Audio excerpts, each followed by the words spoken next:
বাবা, তুমি পল্টুর মাকে হোয়াটসঅ্যাপে এগুলি কি পাঠিয়েছো? কেন, গুড মর্নিং লিখেছি। আর এটা কিসের ছবি পাঠিয়েছো দেখো। ছবি দেখি। কেন, সবাই গুড মর্নিং এর সাথে ফুলের ছবি পাঠায়। আমার বাগানে বেগুন হয়েছে তাই বেগুনের ছবি পাঠিয়েছি।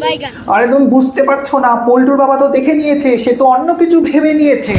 অন্য কিছু কি ভাববে? তুই এক কাজ কর, বাড়িতে ডাক, আমি আমার বেগুনের ভর্তা খাইয়ে দেবো। ইস, তোমাকে আমি কি বলবো। তারপর এটা কি লিখেছো? এমন কি লিখেছি? বৌদি, তোমার লেবু দুটো খুব মিষ্টি খেতে। কি এগুলি? কি কোন লেবুর কথা তুমি লিখছো? কি মিষ্টি খেতে? ইস, ছি ছি ছি। ছিছি করার কি আছে? বৌদি সেই দুটো বড় বড় বাতাবি লেবু দিল না, সেটাই তো বললাম তোমার বাতাবি লেবু খুব মিষ্টি খেতে। কি দিনকাল পড়েছে, বাবার জন্য ছেলে মুখ দেখাতে পারবে না, তারপর এটা কি লিখেছো? আবার কি? বৌদি তুমি বাড়িতে আসো, আমার ক্ষীর তোমাকে খাওয়াবো। এই বয়সে তোমার ক্ষীর কোথার থেকে বেরোচ্ছে? আরে সেদিন ইউটিউব থেকে ক্ষীর বানালাম, সেটাই বললাম, আমার ক্ষীর খাবে, এতে খারাপ কি আছে? কি বলবো তোমাকে। হ্যালো, কি হলো? কার ফোন? ব্যাস হয়ে গেল, পল্টুর মা বাবা তোমার নামে থানায় ডায়েরি করে দিয়েছে। পল্টুর মা আমার ক্ষীর খেয়েও এরম করলো?